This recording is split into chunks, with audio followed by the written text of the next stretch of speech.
Perfect. Perfect. Perfect.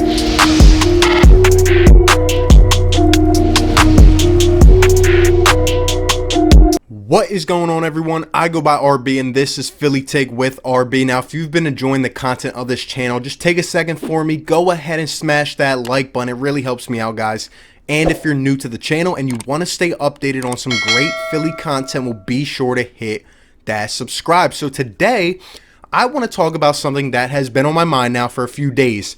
A couple weeks ago, we heard Elton Brand talk about the possibility of the NBA season returning, which is kind of looking a little bit likely right now, in my opinion. You know, they've been trying to come up with some different ways to bring it back, whether it's no fans, destined locations, all that stuff. But Elton Brand talked about the potential return of the season in which the Sixers, as of right now, would line up to play the Boston Celtics in the first round of the playoffs, and how the Sixers, had been prepping for that possibility. Now, yesterday, Brett Brown kind of echoed that, and he also talked about the Sixers and how they had kind of prepared for a potential return of the season.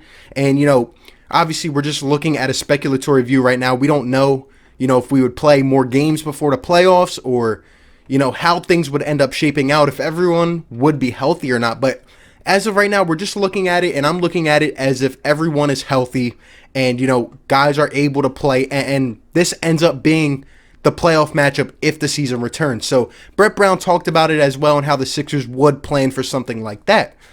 So today, I want to talk about this potential playoff series because it's kind of getting me excited. As they continue to talk about the NBA and a possible return, I would love it. All right, so the Boston Celtics, they currently sit at 43-21. They're third in the Eastern Conference.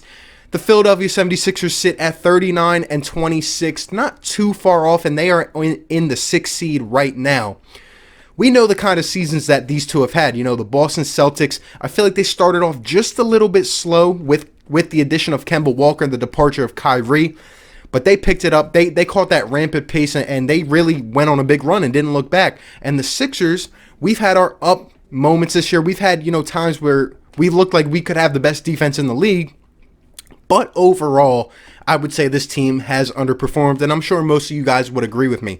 However, this series, let me tell you, I believe if these two teams were to end up playing each other in the playoffs, I think it would be probably undoubtedly the best first-round series there could be in terms of the matchup and in terms of the talent, how level these teams would probably be in the playoffs. So, first off, I just want to take a look at what has happened so far. The Sixers and the Celtics ended up playing all 4 matchups against each other this year before the season was suspended, and the Sixers ended up winning 3 of those games. We know the Sixers have been great at home, 29-2, and they've been terrible on the road. However, the Sixers did take one in Boston the second time they played them. Everyone was healthy in terms of the starters from both teams. Joel had 38 that game.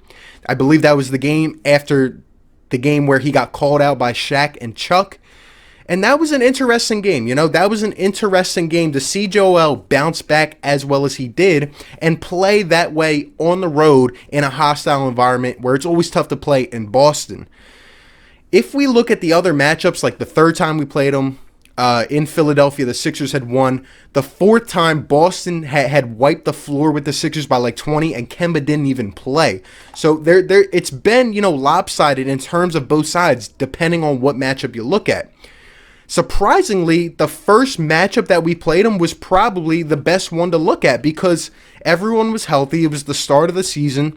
We didn't have anything else to judge by based on how teams were playing in terms of momentum, certain runs. It was the first game of the year. And the Sixers, the way that defense elevated, the way every starter for us had in double-digit points, it was very, very impressive. And it was a great win. And I really enjoyed watching that game. Now, as we know, like I said, the Sixers have won 3 out of the 4 matchups, and they have won one on the road. Now, if you know anything about playoff series in the NBA, obviously the Celtics would have home advantage because they would be the higher seed, and they go with a 2-2-1-1-1 format. So I think if the Sixers were to play the Celtics on the road the first 2 games, if they could steal one on the road, they would be in a great position to go ahead and win this series. Like I said, I'm not going to go out here and definitively say, the Sixers would win or the Celtics would win, because we don't know all the conditions. We don't know if everyone would be healthy, how things would go, if there would be fans and all. We're just speculating.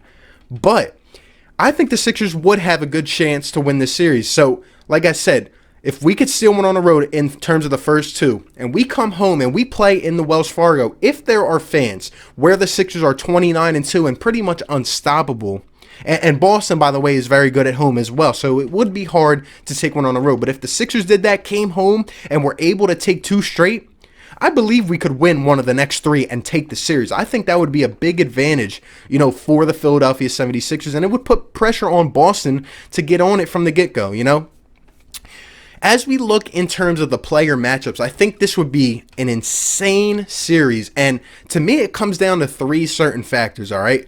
Number one is Joel Embiid, and that is the biggest factor to me.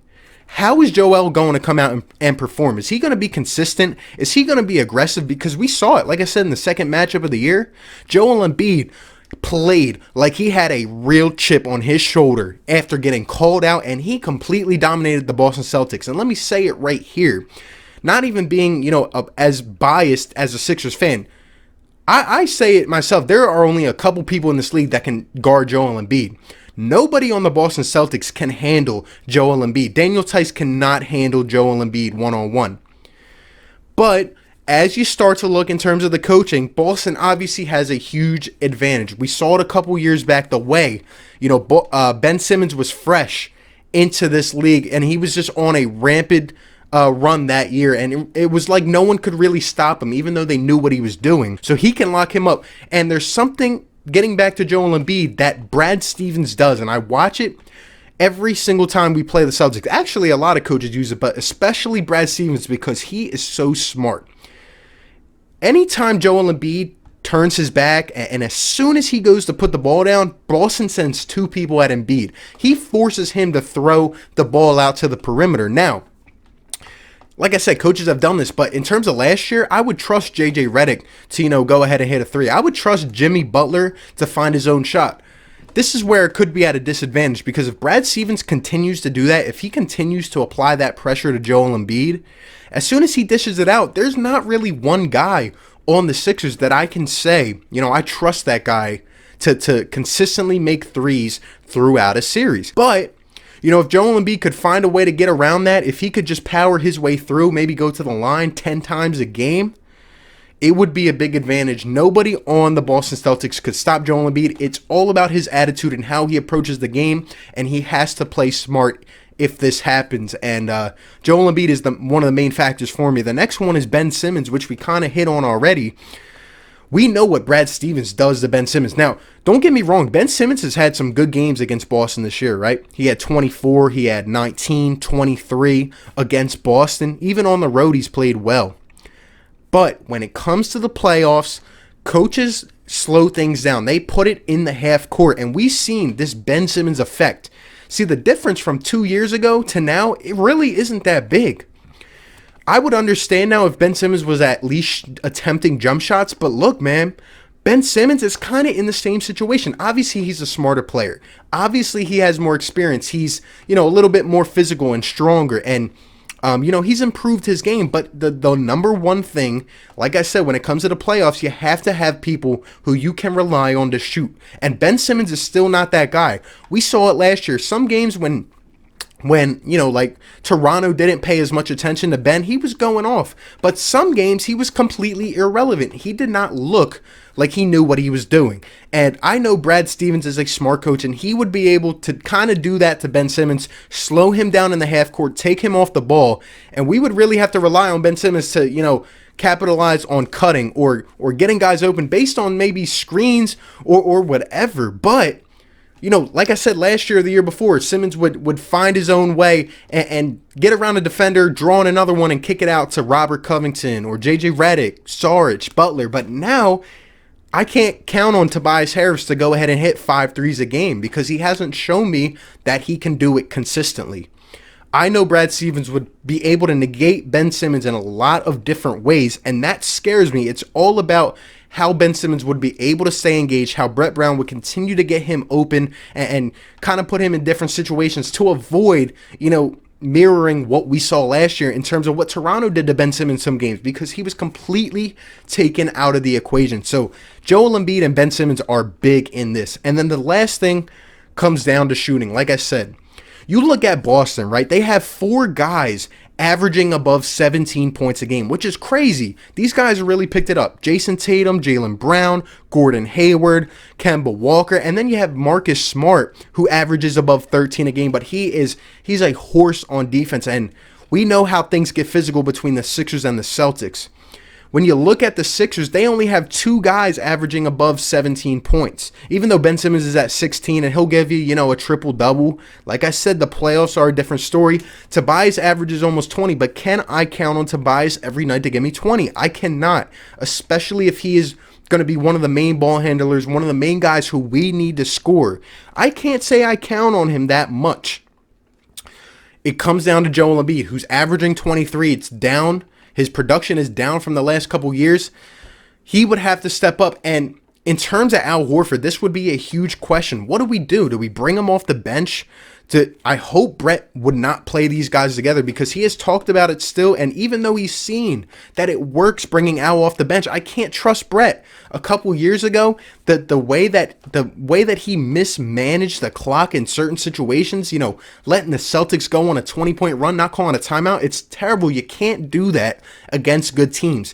Al Horford, we know he was Joel Embiid's guy that would clamp him up, and now he's on our squad.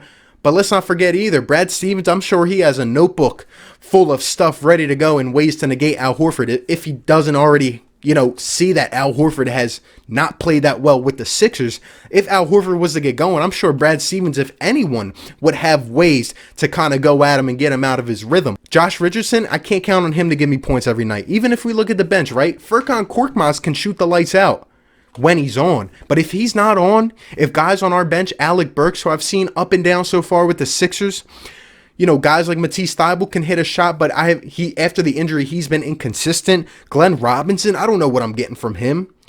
Look, the Boston Celtics, they are very deep. They are very deep. Like I'm saying, they have all these guys. Even if Kemba and Gordon Hayward are off some nights, they have other guys that are going to step up and give you the production needed.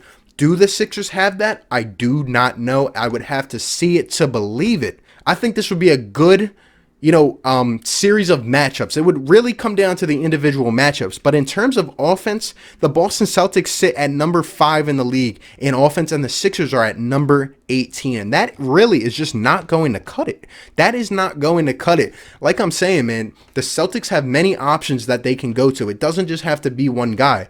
But for the Sixers, I feel like Joel Embiid would have to, play monstrous games every single night. And we don't know about the health situation. Like I said last year, he really wasn't that healthy. Would he be this year? I'm sure the time off would help him. But I'm telling you, man, Brad Stevens is going to do things to get Joel Embiid out of his element. The Celtics, which is also surprising, even have more points in the paint than the Sixers do, which is crazy. You have Al Horford, Joel Embiid. We play 3-4 forwards at a time, and the Celtics have more points in the paint per game. That just comes down to playing soft. The Sixers would have to step it up. The defense that I saw on opening night, the Sixers would have to play with. They would have to be on their toes every possession and play like it is the last play of the game, which I've seen them do, which they can do. The question is, are they going to do it? Overall, in a more general note, I think this would be an insane playoff series. I think it would probably go down to 6 or 7 games, and it could go either way depending on the little things. And I really do hope that we get a chance to see this, because I'm excited for it. Would you be excited for this? Who do you think would come out on top in a matchup like this between the Sixers and the Celtics? How many games would it take? Let me know all your guys' thoughts down below. I appreciate you guys for stopping by. Be sure to like, comment, and subscribe, and I will catch you on the next one. Peace. Perfect. Perfect. Perfect.